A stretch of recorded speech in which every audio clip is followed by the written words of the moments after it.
Norgen yoje nobjansam, Pemagezar dompola, Yatsen chogin yodrum ye, Pemajum deshek sudrak, Ordo kanro mampeakor, Chechi jesu dagrupchir, Jinji lopchir sheksuso, Guru pe masijihum. Om Arjun Yoje Nubjan Sam, Pe Magezar Dongola, Yatsen Chogin Yodrum Ye, Pe Majung Eshek Sudra, Cordo Kandro Mampekor, Checi Jesu Dagrupchir, Jinje Lopchir Sheksuso, Guru Pe Masijihum. On Arjen Yoje Nubjan Sam, Pe Magezar Dompola, Yatsen Chogin Yodrum Ye, Pe Majun Eshek Sudrak, Cordo Kandro Mampeakor, Checi Jesu Dagdruchi, Jinji Lopchir Sheksuso, Guru Pe Masijihum. Sanje Jodan Sochi Jonam La, Jonchu Bardo Dagne Chapsuchi, Daki Jinso Jipe Sonanchi, Drola Penchir Sanje Druparshu. Sanje Jodan Sochi Jonam La, Joncho Bardo Dakne Chapsuchi, Dagi Jinso Jipe Sonanchi, Drola Pinchir Sanje Druparsho.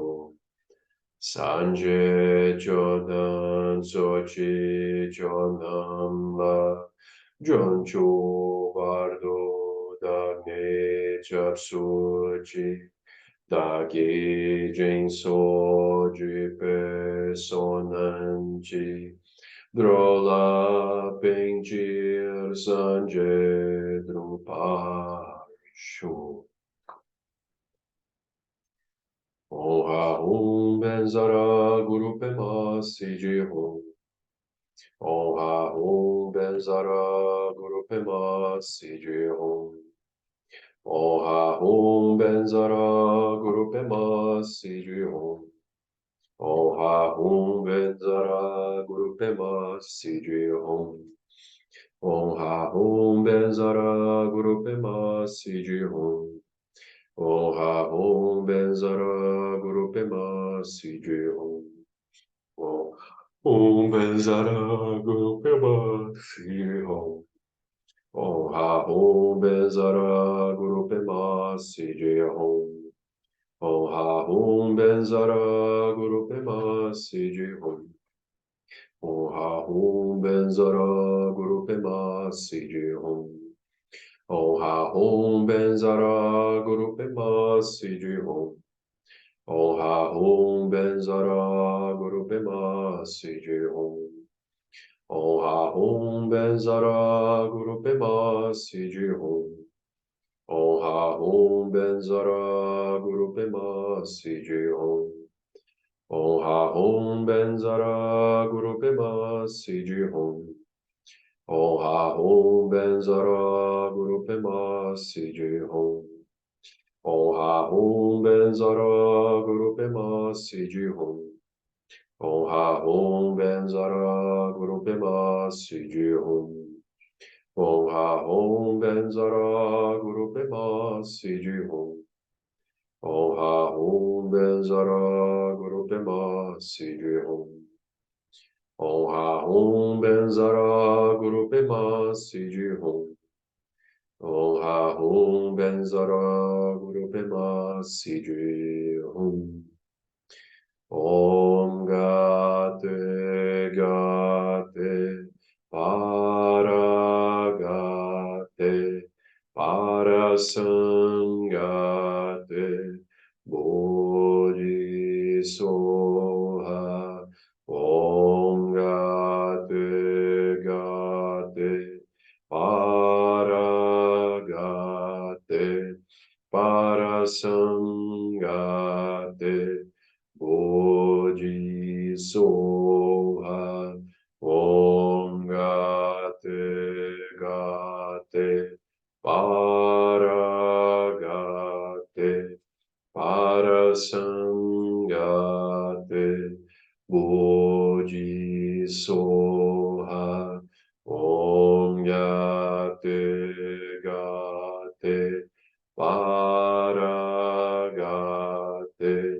Parasangate Bodhisoha. Om Gate Gate Paragate Parasangate Bodhisoha. Om Gate Gate Paragate Parasangate Bodhisoha. Om Gate Gate Paragate Parasangate Bodhisoha. Om Gate Gate Paragate Parasangate Bodhisoha. Om Gate Gate Paragate Parasangate Bodhisoha. Boa noite. Ei, pessoal. Tudo bem? Muito bem. Então, a gente está no início, né, desse estudo. Então, lembrando assim, né, no SEB, né, o SEB sempre foi isso, né, um centro de estudos budistas. Na fundação do SEB, em 1986, quando o Lama Santen começou em Porto Alegre, o nome era Centro de Estudos Budistas. Ele não tinha ainda o Bodhisattva, era CEB. Mais adiante, o Lama ele muda, né, o nome do SEB, quando ele encontra com mais clareza assim, né, o ideal do Bodhisattva, especialmente na época, né, de Shagdu Rinpoche. Então aquilo teve essa mudança assim. Então a gente está sempre estudando, né, especialmente o material oferecido pelo Lama Santen. A gente pode considerar assim que é um dos grandes compiladores do budismo no Brasil. Quando a gente vê assim, né, os vários professores, estudiosos, tanto no meio acadêmico quanto nesse meio da sanga budista mesmo, né, a prática, então, assim, tem muitos professores e professoras. Então, assim, mas com uma abrangência assim, né, de temas e de estudos como o Lama Santen vem oferecendo aí nos últimos 30 anos, né? Eu acho que não tem ninguém assim que tenha, né, assim, tocado em tantos textos clássicos diferentes e também focado, né, assim, o budismo na vida cotidiana, tornado o budismo palatável, né, assim, para os brasileiros, pessoas que não estão propriamente, né, como às vezes a gente percebe, assim, às vezes fica até um pouco chocado. Depois de muitos anos, assim, eu percebo que algumas pessoas não estão muito querendo estudar o budismo em si. elas não estão muito assim preocupadas com o budismo, mas elas querem melhorar a vida delas, né? Elas têm suas questões de sofrimento e de dificuldades, e às vezes assim a gente não percebe isso mais com clareza. O tempo vai passando, a gente imagina que todo mundo está com um objetivo mais ou menos parecido, mas a gente percebe que não. As pessoas estão com têm pontos, né, diferentes, com motivações também diferentes no caminho.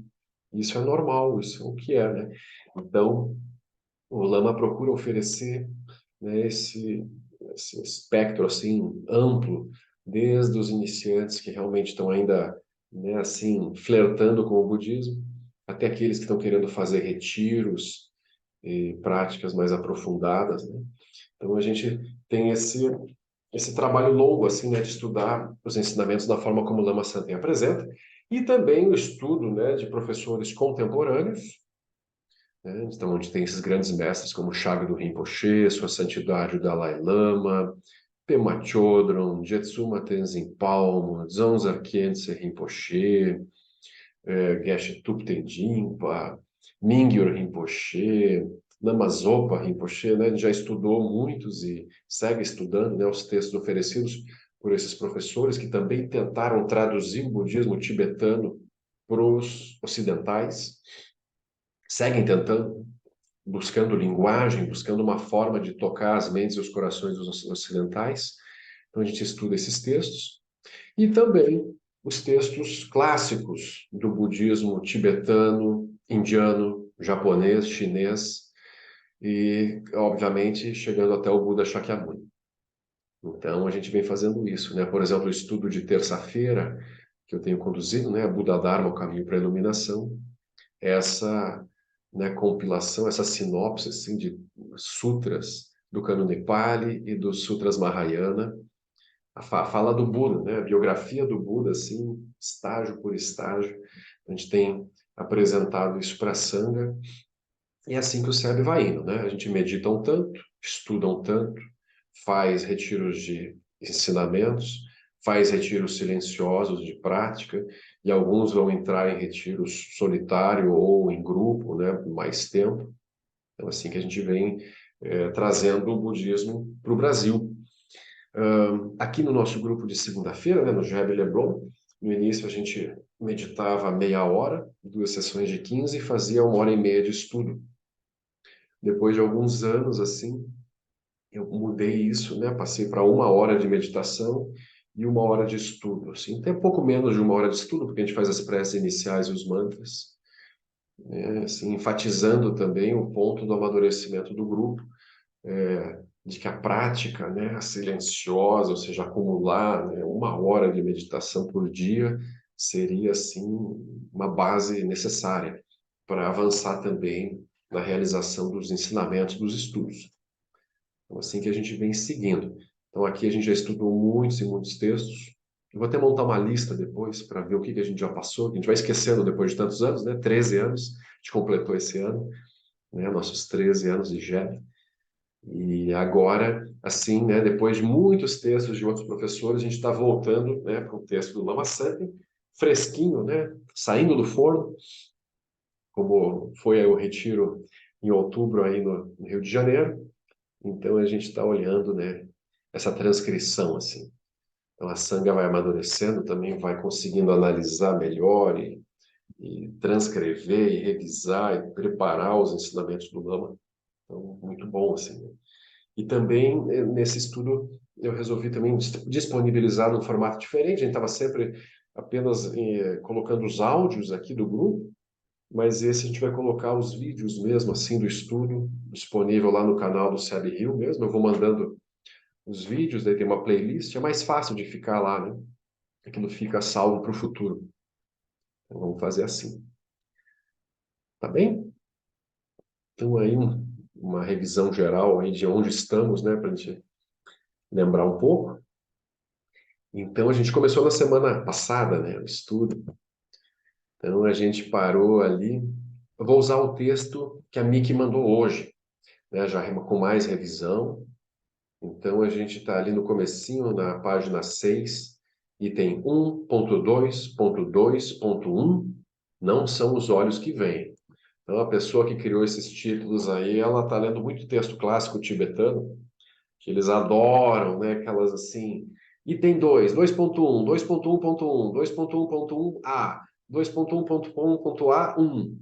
Né? Parece assim o Gampopa, né? E tantas indentações assim que vai tendo. Então, mas é bom, fica bem organizado, né? Fácil de achar.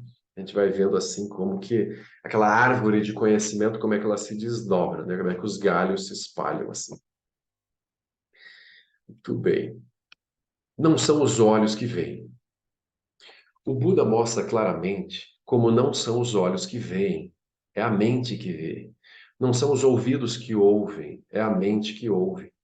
Essa é uma parte super interessante. Por quê? Se eu disser que não tem separação, isso é insuficiente. Não há os olhos separados da mente. Os olhos e a mente são uma mesma coisa. Quando nós olhamos as coisas, a gente vê com as 8 consciências, tudo junto. Por exemplo, nós estamos aqui. Se não estivéssemos nesse evento, que pertence à oitava consciência, e não nos sentíssemos participantes dele, que é a sétima consciência, essa sala não faria sentido nenhum. Mas, para os olhos, a luz que entra é a mesma. Então, não vemos com os olhos, vemos sempre com a mente. E a mente é a sétima, a oitava e a sexta consciência. A sexta é prática. Bom, eu estou aqui no evento. Então, eu sento mais para cá ou mais para lá? Onde está o ar-condicionado? Quero ficar mais perto dele porque está quente. Quero ficar longe porque está frio demais. Bom, onde está o alto-falante para eu poder ouvir melhor? Esse é o ponto. Isso é a sexta consciência. Mas é muito curioso, porque quando chegar o meio-dia vai mudar tudo. A gente olha o relógio e, ops, estou indo. Aí muda tudo. A carruagem vira abóbora, repentinamente, aquilo, plim, quebra. Então, nós estamos num mundo mágico, ainda que pareça ser um mundo constituído. Por exemplo, para nós, os materiais aqui pouco importam. Nós vemos paredes, nós lidamos com paredes.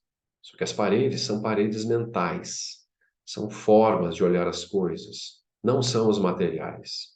A gente nem interage com os materiais. Mesmo quando nos olhamos uns aos outros, temos categorias de formas de nos reconhecer. E a gente se relaciona através dessas categorias. A gente não toca na pele do outro, não olha para o osso do outro. Especialmente na sanga, isso é interessante, porque nós somos uma sanga. A gente não pergunta se a pessoa é engenheiro, ou arquiteto, ou advogado.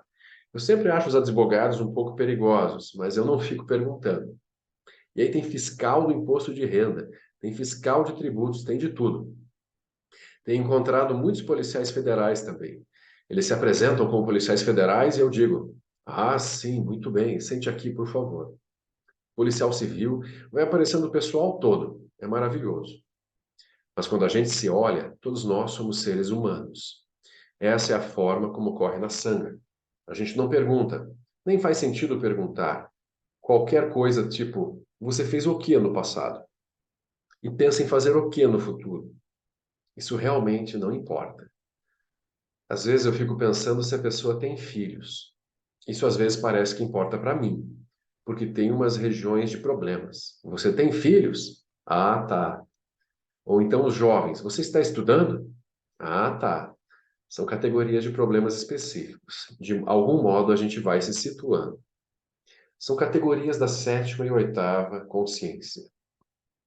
E os nossos pensamentos vêm pela sexta consciência. E tudo que brota de olhos, ouvidos, nariz, língua e tato está junto com a mente e ganha sentido a partir da sétima e oitava consciências.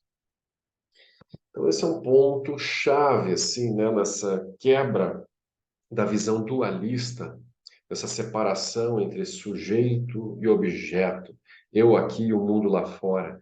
Entender, né, que é a mente que vê, a mente que ouve, a mente que sente.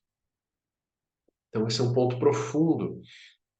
Mesmo no nível físico, a gente já fez esse ensaio diversas vezes, né? Vamos relembrar. Então, como é que eu vejo? Como é que a ciência explica como que a gente vê? Né? Então, imagina, né? A luz solar ou artificial incide sobre objetos, uma parte é absorvida, uma parte é refletida, uma parte é refratada a essa luz que vem para nós, refletida, né, por padrões de interferências eletromagnéticas, né, as cores, as diversas luzes, né, são ou absorvidas ou refletidas, elas entram pelos nossos olhos, né, pelas pupilas, aí tem a retina, tem as células especializadas, né, em detectar luz, ou seja, a frequência visível eletromagnética, cones e bastonetes. E aí essas células são ativadas pela luz, geram impulsos químicos, neuroquímicos, que percorrem o nervo óptico com seus padrões fantásticos. Esses impulsos neuroquímicos estimulam uma região do cérebro especializada em formar imagens. E aí, onde é que estão essas imagens, né? Essa é a pergunta. As imagens estão dentro do cérebro, das células do cérebro. Os neurônios têm imagens, né? O hipotálamo tem imagens, né? Tem imagens, né, nas células. Então a gente vai dizer, não, se eu abrir um cérebro, não tem nenhuma imagem lá dentro, né, impressa, como se fosse um filme fotográfico antigo, né, ou um projetor de slides. Lembra dos slidezinhos? Que a gente tinha aquele carrossel, né, que projetava slides? Ó, esse, lembra? Fundo do baú, hein? Tinha, né, o projetor de slides na sala também, né, de aula, que era a fantástica máquina do sono. Não sei se vocês lembram, né? Apagava a luz, colocava aquela caixa, né, que projetava, né, aquelas transparências, né? Você tinha que fazer uma transparência, imprimir e projetar, né? E aí todo mundo dormindo com aquele barulhinho, né, da ventoinha, né? E depois veio o retroprojetor. O retroprojetor é uma coisa mais moderna já, né? Assim, uma coisa. Mas era um projetor. Você tem ainda, Maurizete, projetor de slide, hein? Esse é das antigas, né? Vocês lembram quando fazia a prova rodada no mimeógrafo? Vinha com cheiro de álcool a prova para você fazer? Nas mídias, né? Como elas vêm mudando, né? Nesse tempo todo, assim. Então, tinha isso, né? Projeção de imagens. E como é que a mente projeta essas imagens? Quando a gente começa a pensar, a gente não sabe explicar realmente onde estão as imagens. Quando eu sonho à noite, mesma coisa, tem imagens, coisas acontecendo, sons, cheiros, sensações ocorrendo no meu espaço mental. Então, isso que o Buda explica para o Ananda detalhadamente no Shurangama Sutra, como que a mente vê a si mesma o tempo todo. Parece que ela está vendo paredes, coisas, pessoas, objetos, mas a mente está sonhando o seu sonho pessoal, projetado por Alaya Vijnana, a oitava consciência. Então, da oitava consciência brotam sonhos que são vividos pela mente dualista. Então, quando os seres compartilham seus sonhos, né, parcialmente, eles têm a sensação de que existe um mundo real, que eles estão vivendo e compartilhando e fazendo coisas. Esse mundo real é apenas uma região de Alaya Vijnana. Ele tem sobreposições, né, porque nós temos karmas também parecidos, então a gente concorda sobre algumas experiências, a gente vai falando sobre o mundo que a gente vê. Esse é o mundo dos seres humanos. E aí, dentro do mundo dos seres humanos, tem infinitos mundos a partir das projeções internas dos humanos daquele momento, né? Então é interessante ver isso.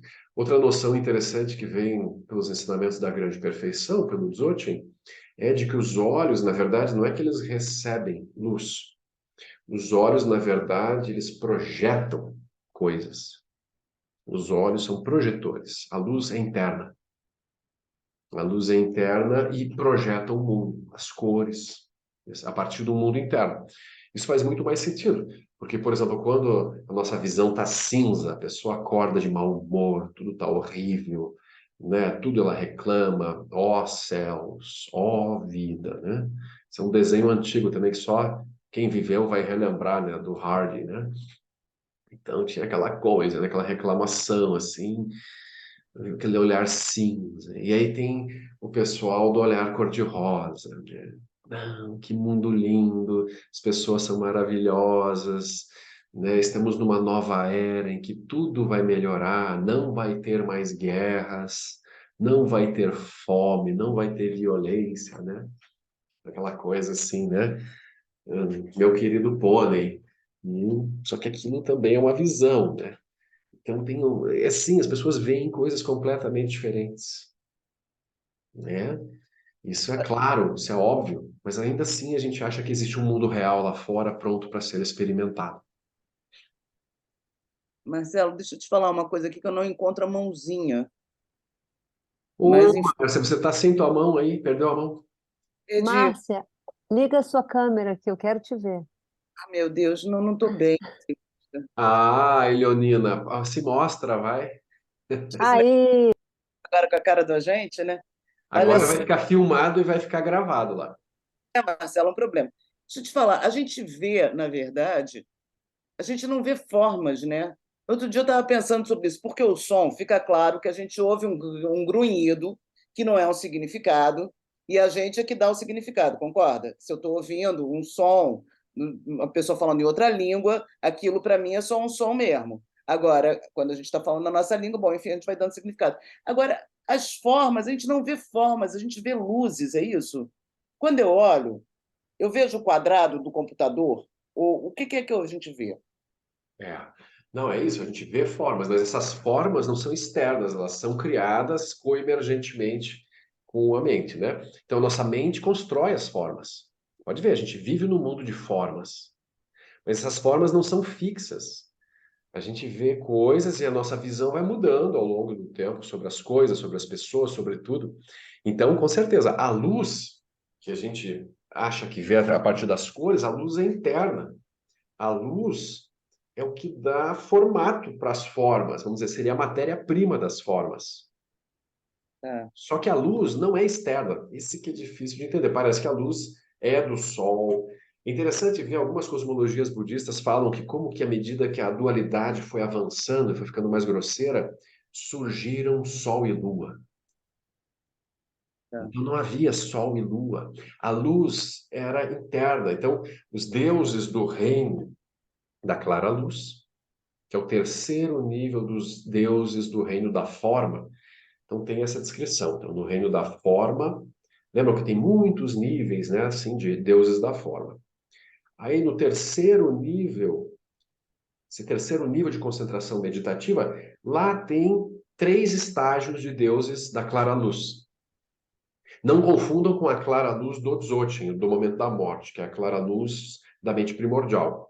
Aqui é porque eles tinham muita luz, os corpos deles emanavam luz, emanam luz. Então, você diz que os humanos atuais, né, desse mundo que a gente vive, eles descendem desses deuses, de alguns desses deuses do reino da clara luz, do reino da forma, que foram se envolvendo cada vez mais e mais com experiências dualistas e foram ficando mais grosseiros e foram perdendo essa capacidade de emanar a própria luz, e aí vão surgindo um mundo em que as coisas parecem ser externas. Não havia diferença de sexo, né, gênero, não havia nada disso. Então, essa descrição está no Buda Dharma, também é bem interessante. A origem da sociedade é uma das descrições que o Buda dá. Então, a luz, ela vem de dentro, e a luz compõe as formas. Agora, como que as formas são vistas, interpretadas, aí depende do karma do ser senciente. Então, é aquilo, no reino dos infernos, tudo que é visto pela mente, experimentado pela mente, são coisas terríveis, horríveis, né, agressivas. Já no reino dos deuses, as coisas são vistas de uma forma agradável, bela e etc, né?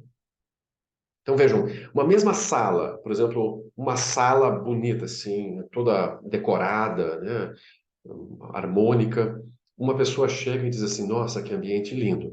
Agora outra pessoa chega e se essa pessoa viveu uma grande decepção, um grande sofrimento nessa sala, essa sala dispara só memórias horríveis para ela. Essa sala é horrível para ela.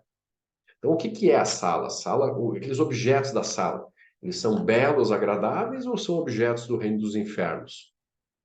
Objetos de tortura. Podem ser, né? Objetos de tortura. Então, assim, a visão é isso. Ela se forma, ela se constrói por formas a partir das cinco luzes. Em última instância, tudo acaba retornando para as 5 cores primordiais, as 5 sabedorias. Ou seja, as 5 emoções perturbadoras purificadas, elas se manifestam como as cores do Sambhogakaya, as deidades, as terras puras, as mansões, os palácios das deidades. Tudo surge de forma pura, vazia e luminosa. Essa que seria a visão pura. Então, no Vajrayana, com sinais, especialmente no estágio da geração, o que se treina é justamente construir, né, a visão pura das coisas. Todos os seres são vistos como manifestações da deidade. Todas as falas são ouvidas como sendo o som do mantra, a fala da deidade. E todas as aparências são a terra pura, né, o palácio da deidade.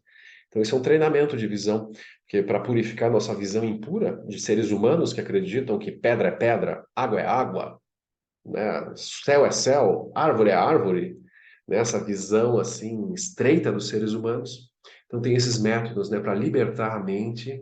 Ou seja, a gente está operando numa região de Alaya Vijnana muito estreita, que vê as coisas de um jeito congelado, e através da prática a gente amplia essa visão até dissolver completamente na vacuidade todas as visões possíveis e imagináveis. Esse é o processo budista, né, de libertação progressiva da mente, das suas fixações a formas, sensações, percepções, formações mentais e consciências. Marcelo, saudades, Marcelo. Saudade, Mari! A ovelha desgarrada está de volta. Olha E... aqui, aquilo que a Márcia falou, porque a gente também vê por conceito, né? Assim como ela estava falando da linguagem, que a gente atrela o conceito, o que a gente vê também a gente bota conceito, é bom ou ruim, é novo, velho, né? Então a gente já se acostumou a ficar classificando tudo que a gente enxerga, né? Então na hora que a gente faz essas práticas de visualização, é como se a gente pudesse ressignificar todas as visões, né? Não tem bom nem ruim, né? Não tem, a sei gente lá. vai liberando, porque veja, nossa mente opera a partir de marcas mentais. Por exemplo, conceitos são impressões que foram geradas no fluxo mental. Por isso que samskara, uma das traduções possíveis, é cicatriz ou sulco. Assim como um arado deixa sulcos na terra, as experiências deixam marcas mentais, sulcos, escaras, né? Assim, cicatrizes. E aí a gente começa a operar a partir dessas marcas. Essas marcas não são reais, mas a mente sustentando as marcas como se fossem reais, começa a surgir um mundo conceitual, um mundo que surge a partir dos fatores mentais. Gosto, não gosto, né? É. Começa A já aí. sensação, lembra os 5 skandhas, né? Formas, sensações, percepções, formações mentais e consciência. As formações mentais, os samskaras, esse é o maior de todos os skandhas. Ele é o skandha mais amplo. Sensação, né? Vedana, gosto, não gosto, indiferença, é uma das operações da mente, é tão importante que é elencada, né, nos 5 skandhas separadamente dos fatores mentais. Mas as sensações surgem nos fatores mentais também, assim como as percepções, samjana, as percepções, né? Ou seja, dar nomes, significados, né, conceitos para as coisas, também são uma especialização das formações mentais. Então, no final, tudo é samskara, e a mente primordial, ela vai atravessar, né, vamos dizer assim, essa barreira dos sanskaras e ver as coisas livres, né? Livres de qualquer fixação. E aí o samsara, ele deixa de ser algo a ser combatido ou superado. O samsara é visto como ele realmente é. Um show pirotécnico de luzes, sons, experiências, E sombras. sombras. É isso, o Buda olha para tudo, ele vê assim esse movimento. Aí o Buda vê, né, os seres confusos geram experiências em que eles sofrem, outras em que eles são felizes. Então o Buda vê como que os seres constroem, né, suas próprias experiências e vai dando dicas, né, de como se libertar das próprias construções. Por exemplo, assim, existe alguma diferença intrínseca entre israelenses e palestinos? Não tem diferença nenhuma. Eles são mentes livres operando, né, em corpos humanos. Mas aí que vão se construindo, né, conceitos, ideias, identidades. Então a sétima, lembra? A sétima consciência, a sensação de eu, ela vai ficando mais forte, mais forte, mais forte. O javali vai ficando muito forte. E lembra que o javali tem que ser defendido a todo custo pela cobra. E a cobra é isso, todos os recursos possíveis e imagináveis para defender minhas identidades e, se necessário, eliminar as outras identidades que me ameaçam. Então, a história da raça humana é isso. É a história das emoções perturbadoras. A gente poderia resumir, né? Desde a idade da pedra, né? Então, segundo uma das teorias, né, quem leu Sapiens, né, do Yuval Noah Harari, que é um livro de história que fez muito sucesso, né, e segue, né, fazendo, tem até a peça da Vera Holtz, né, ela fez essa peça sobre os Sapiens. A gente foi ver, né, Márcia? Foi até bem interessante. E aí, é isso, uma das teorias é essa, de que o Homo sapiens, ele sobreviveu até como hominídeo, né? Assim, porque ele era muito violento. Ele tinha um mecanismo de defesa da própria identidade muito forte. Ele eliminou, né, os outros, os neandertais, e havia vários grupos de humanoides, assim, de humanos, né, que não eram sapiens. Mas no final só restou o Homo sapiens. E pelas pesquisas, assim, aparentemente o Homo sapiens eliminou a concorrência. E agora ele vai eliminar ele mesmo. É tão esperto. Porque o mecanismo da roda da vida, ele é autodestrutivo, não é um problema com o Homo sapiens, é o formato de operação a partir de ignorância, avidia, desejo, aquisitividade, né? O galo, né? Aquela necessidade de conquistar e raiva, né? Ou seja, o mecanismo de defesa. Essa trindade, vamos dizer assim, que gera, né, a roda da vida, é justamente a base, né, de todo sofrimento. Ele é auto-extinguível, naturalmente, né? Porque ele se constrói, ele se destrói, ele se constrói, ele se destrói. Porque sempre a visão dualista ela leva a situações insustentáveis, né? A impermanência é inevitável. É o som da inevitabilidade. Então aquilo vai acontecer. Então, é natural. Tempos de degenerescência, né? Então, os humanos também, no início de uma era, se diz que a vida deles é muito longa, eles têm qualidades maiores, mas aí eles vão se perdendo nas suas construções e vão degenerando progressivamente, até exatamente gerar ambientes de autodestruição, e não só para si, mas para tudo que tiver ao redor. Né? Aquilo é uma mente, é um software, né? É como um jogo, em que no final o jogo acaba, mas daí vem outros jogos e outros jogos e outros jogos. O Sansara não tem fim. Mesmo que a gente destrua o planeta Terra ou qualquer outro ambiente, aqueles ambientes eles são infinitos porque eles são internos, não são externos. São ambientes projetados pelo karma dos seres sencientes que os habitam. Então, não se preocupem que nunca vai faltar lugar para morar. Agora, se vai ter todas as qualidades desse sonho humano, né, as facilidades, o Dharma preservado, né, a possibilidade da liberação, aí também não tem garantia nenhuma, né? E Glenda, Oi, Marcelo, tudo bem? bem, Quando eu começo a meditar sobre isso, né, da mente, que a mente que é a criadora, tudo que eu estou observando é a minha própria mente que eu estou vendo, né, que ela é autoconsciente. Então, tudo que está aqui, o mundo, as coisas e tudo que acontece, né, e tudo que eu sinto é só a minha mente que está criando e eu estou só observando ela. parênteses, não Então, é só a minha mente. Isso é então, muito importante, que isso é a esse que é o meu visão, problema. é a tal da visão solipsista, em que a pessoa começa a achar que eu crio o mundo, eu crio o universo sozinho. Então, não é. Então, assim, tudo que eu vejo é mente, mas não é minha mente. É mente. A Laia Viginana, ela não é bem minha, né? A Laia Viginana é uma composição de muitas mentes, porque, veja, Eu, ao longo das minhas muitas vidas, eu já tive muitas mentes, de muitos seres, de muitas marcas em todas as direções. E os outros seres ao meu redor também têm mentes. Então, essas mentes vão criando coisas, fazendo coisas, elas vão interagindo entre si. Então, não há uma separação real entre os indivíduos, por exemplo. Parece que nós somos mentes separadas. Isso não é verdade. Isso é uma ilusão também de que nós somos desconectados. Então, nós todos estamos sonhando o mundo e construindo coisas, e fazendo coisas, e trocando. Então, eu só vejo, sim, o que a minha mente me permite ver, o que o meu karma me permite ver. Mas não quer dizer que a minha mente que projetou o Empire State Building, por exemplo, só existe porque eu imagino ele. Não, isso seria uma loucura. Isso seria uma espécie de loucura. Na verdade, todo mundo está sonhando, imaginando coisas e vai trocando. Nós vamos trocando entre nós. É como se fosse um tecido, né? Em que as células todas estão operando e estão tendo trocas entre si e vão compartilhando regiões de Alaya Vijnana.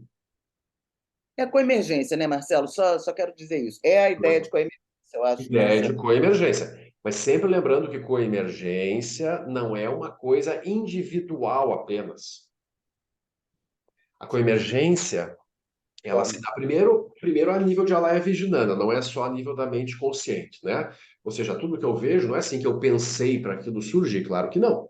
Aquilo brota a partir da minha estrutura kármica, como um todo, né, em todas as direções. E além de brotar a partir da minha Alaya Vijnana, tem esse compartilhamento de Alayas Vijnanas entre os diversos seres. Então a coisa fica muito mais complexa. Só que os indivíduos, eles são todos ilusórios. Eles não existem de modo real. Eles surgem como assim uma experiência mental e eles desaparecem depois. Os indivíduos todos não existem de modo real, próprio, né? Porque quem realiza o Dharmakaya, ou seja, a mente de sabedoria do Buda, entende que todos os Budas têm a mesma mente. É como se a gente retornasse para a base, né, para a fonte, e percebesse. Essa é a mente, é a única mente. As experiências do samsara, elas são todas projeções, né, deludidas.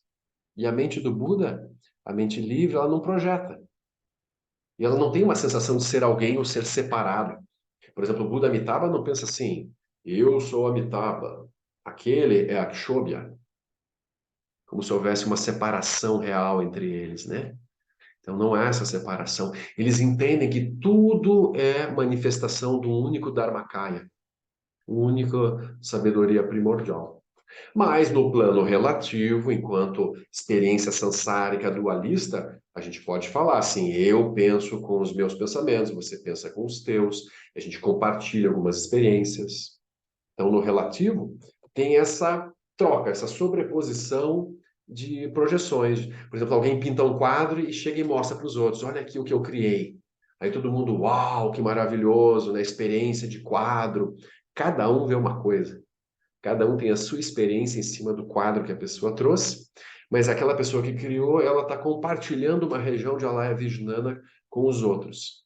Então não é que você está sonhando com um quadro. Você poderia também à noite sonhar com um quadro. No sonho noturno, aquilo que a gente vê é a projeção única do nosso Alaya Vijnana. Aquilo é o nosso karma purinho.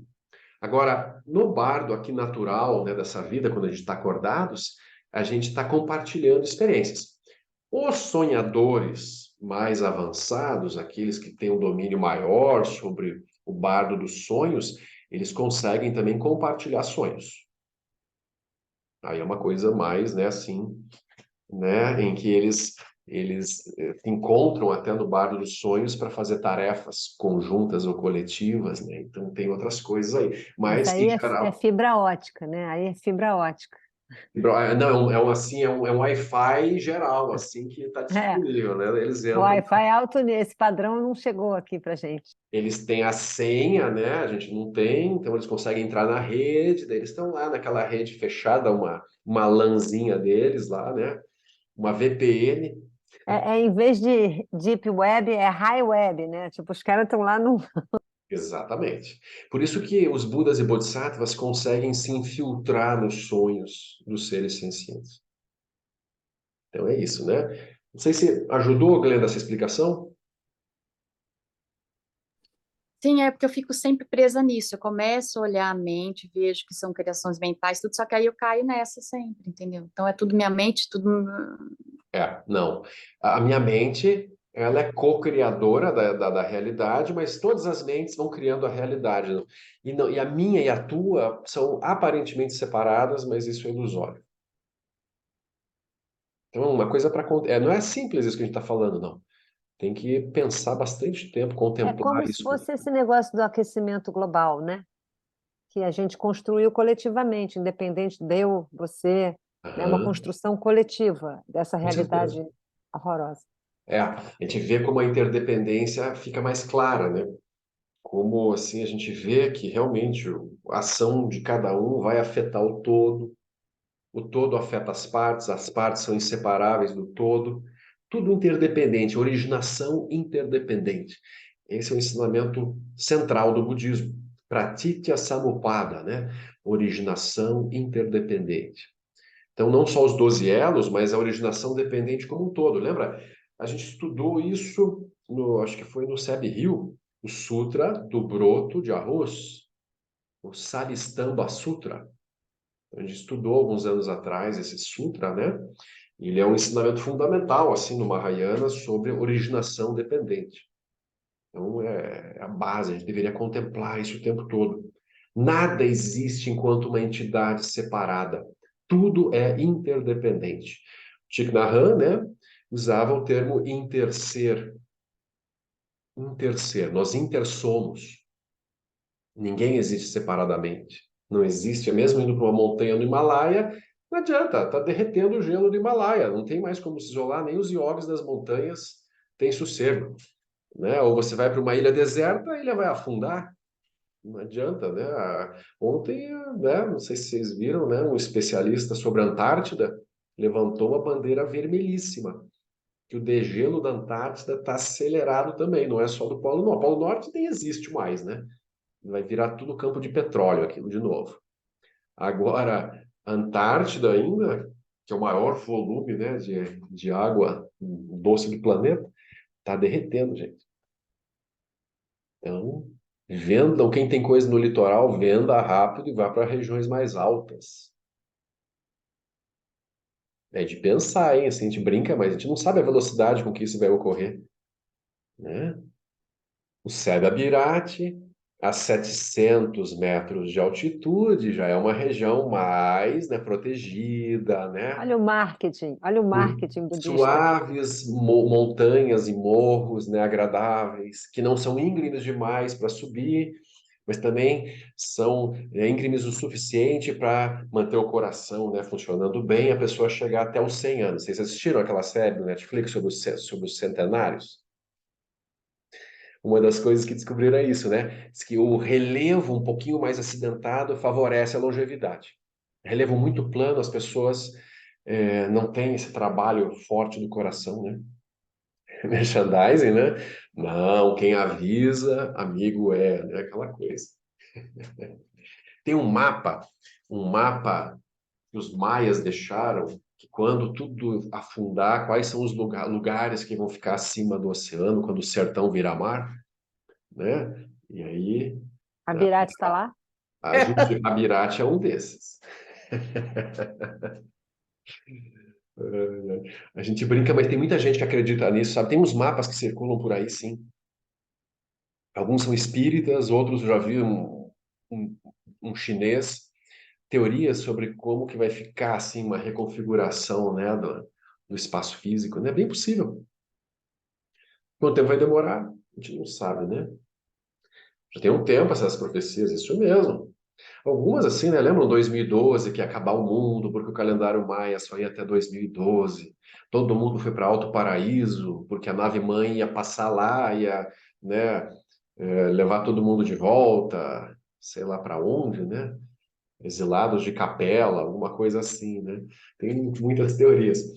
Mas, assim, na prática é isso, né? Tudo é interdependente, então tudo está em movimento. Então, a gente nunca deveria esperar uma condição estável. Esperar estabilidade no samsara é loucura. Uma espécie de loucura. Por exemplo, seres humanos batalham muito nas suas vidas para chegar a uma sensação de segurança e estabilidade. aposentadoria, dinheiro investido, imóvel quitado, né? Filhos criados, né? Carro com IPVA pago e seguro total. A pessoa acha que é possível, né? Estabilizar alguma coisa. E parece que por um tempo aquilo é estabilizável, né? Tem o Sansara, ele é muito sacana, porque ele dá uma ilusão na gente assim que vai dar certo, acho que eu vou conseguir. Aí quando está Mas conseguindo, é que a gente tenta estabilizar para poder praticar. é, mas é uma ilusão, porque se eu for esperar o Sansara estar arrumado para daí começar a praticar, eu tô lascado. Aí quando você começar a praticar, aí você está com um monte de problema de saúde porque tá velho. Não sei se alguém aqui se identifica, né? Começam a surgir uns probleminhas, né? Tá, estoura aqui, estoura ali, não sei o quê, a gente vai, tipo, né? Vai indo tipo o Exterminador do Futuro lá, os pedaços vão ficando e a gente vai seguindo, assim, né? Então, essa é a nossa situação, né? Mas então, isso tudo para comentar, né? Essa, essa passagem, né? Que o Lama coloca para nós, né? Como que a gente constrói os mundos a partir do olhar, né? E ele coloca isso da sangue, é muito verdadeiro. Sempre a sangue é assim, a gente pode ficar 1 ano, 2 anos, 3 anos sem a gente se ver. Aí quando se reencontra, aquilo é um reencontro vivo, fresco, porque o nosso ponto de conexão é o Dharma. Não é família, não são negócios, não são amizades de infância. É o Dharma, e o Dharma ele é vivo, ele é fresco, então a gente se conhece no Dharma, nós somos irmãos no Dharma. E isso traz, assim, uma alegria, né? É muito bonito de ver. Então, a sangue é bem como ela falou. O que que importa a profissão da pessoa, ou quantos que A ela gente fica matou um tempão sem nem saber o nome da pessoa, né, Norine? pessoas erram o nome do coleguinha, da coleguinha, né? E mais, o coleguinha nem reclama, porque o que que importa o nome? O nome é javali, né? Sétima consciência, né? A pessoa nem se preocupa com aquilo, né? Então a gente tem essa conexão, né? Que é mais favorável. É mais favorável, sim. Por isso que a sanga é o terceiro refúgio. Toma o refúgio no Buda, toma o refúgio no Dharma, toma o refúgio na sanga agora e até que alcance a iluminação. Neles eu tomo refúgio. Tomar refúgio é uma coisa forte, gente. É uma coisa importante, é uma entrega total de corpo, mente, energia. Tem que sempre relembrar o refúgio. Como é que está o meu refúgio?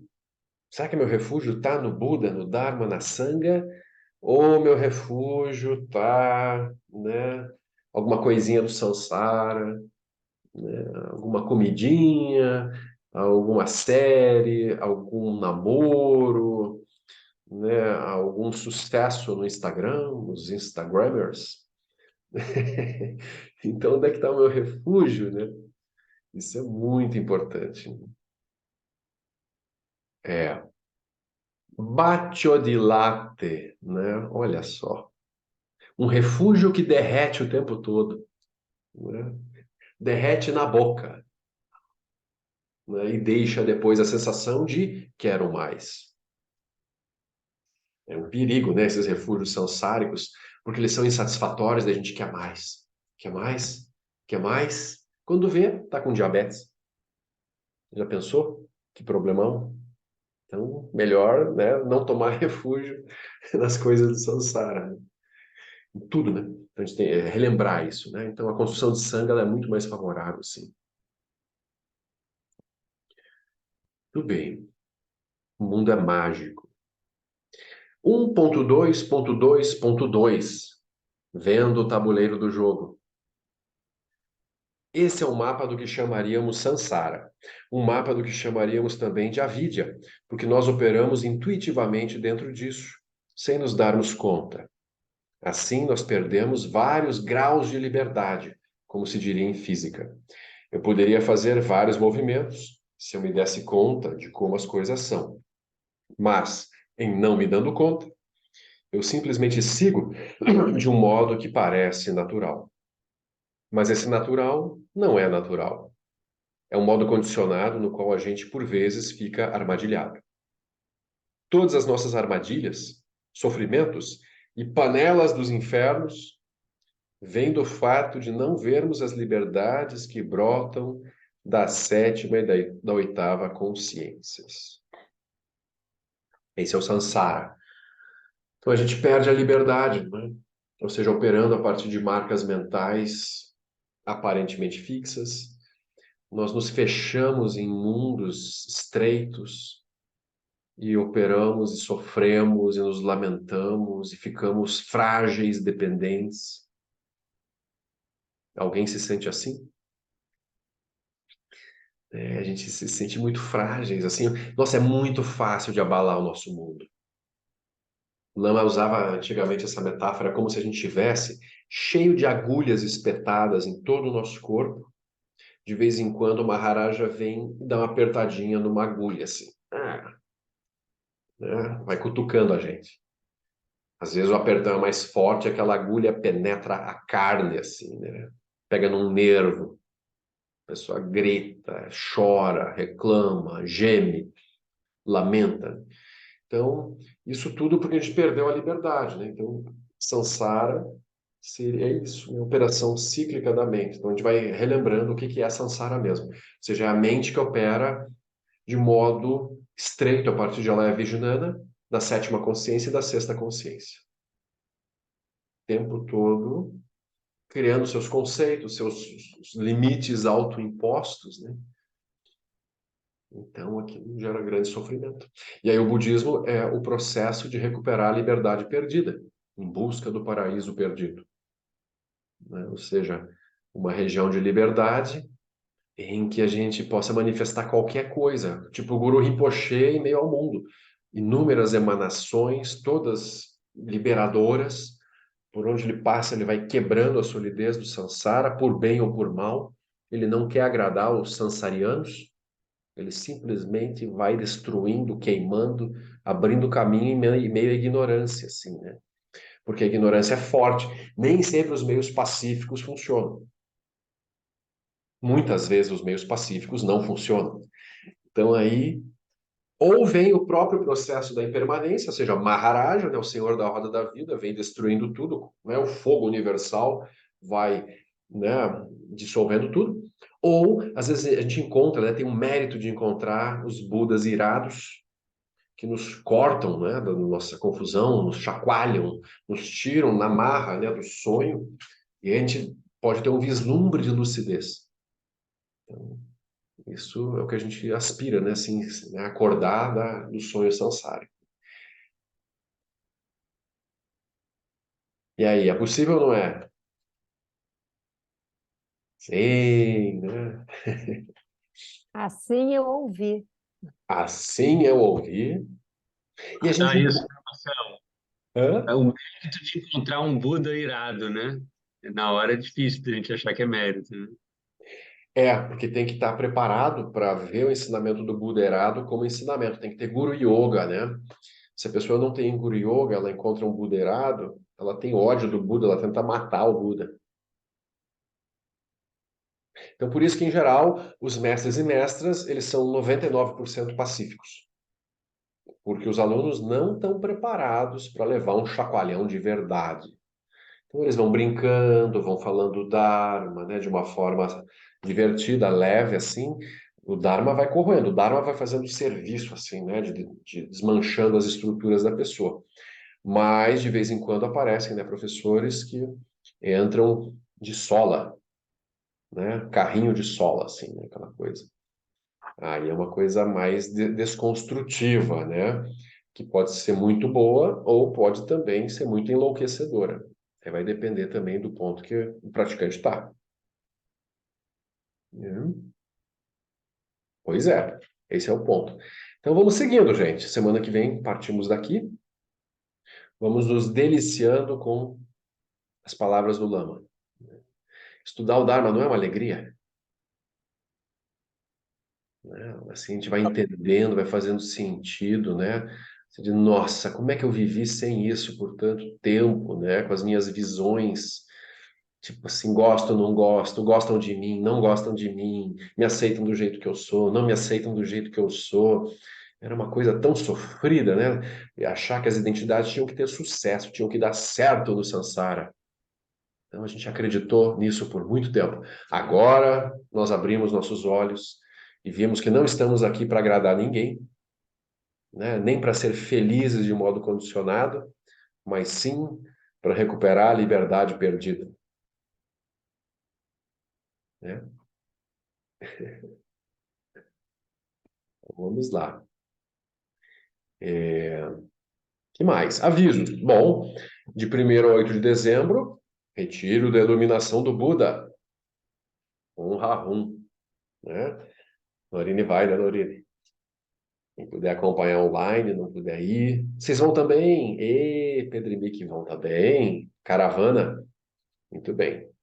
Acho que a Bárbara está aqui, ela também vai. Bárbara vai também. Vai. Vou também. Maravilha, hein? Olha aí. Muito bom, né? Quem tivesse tempo, né? 8 dias, assim, nesse período auspicioso do ano para praticar mais.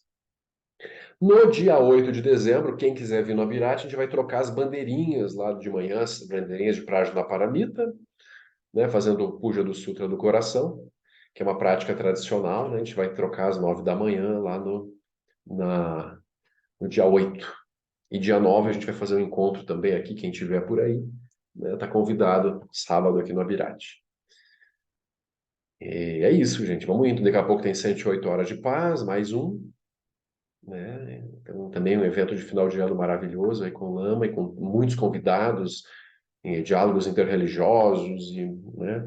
Mesmo o mundo do jeito que tá, essa porcaria que tá, a gente não desiste, né? A gente vai sonhando um mundo melhor, né? Então, o Bodhisattva é aquele que não desiste nunca, né? Aquela coisa, né? Vai barranco abaixo, mas vai com o freio de mão puxado, assim, escorregando, né? Devagar, assim. Então, isso a gente tenta, né, melhorar as coisas. Então, um bom final de ano aí para nós, né? Vamos lá, semana que vem a gente segue aqui, mesmo tendo o retiro, como a maioria, né, não vai fazer o retiro propriamente, a gente vai seguir com o estudo, tá? Semana que vem. Depois, quem não puder, pega depois, né, o que a gente avançar. Tá bem? Que os méritos deste encontro se expandam e toquem a todos. Que o Mestre Universal da Paz e da Compaixão, Sua Santidade Dalai Lama, juntamente com todos os mestres de todas as tradições que veiculam esta mensagem, tenham longa vida. Que todos estejam a salvo de gerar pensamentos negativos, obstáculo mais destrutivo. Que estes pensamentos nunca surjam em nossa mente. E que todos os seres também estejam livres de pensamentos negativos. Ken lo cho sung ring lo che zam ling sa sung cha par Drojo chok sung nang wa dang medral do sung ele shu. Boa noite para nós. Boa noite, pessoal. Adorei revê-los. Tchau, queridas. Bom te ver também. Boa noite. Boa noite, gente. Boa noite. Boa noite, Beijo. Marcelo. Obrigada. Tchau, gente. Marcelo, Tchau. boa noite. Fiquem bem.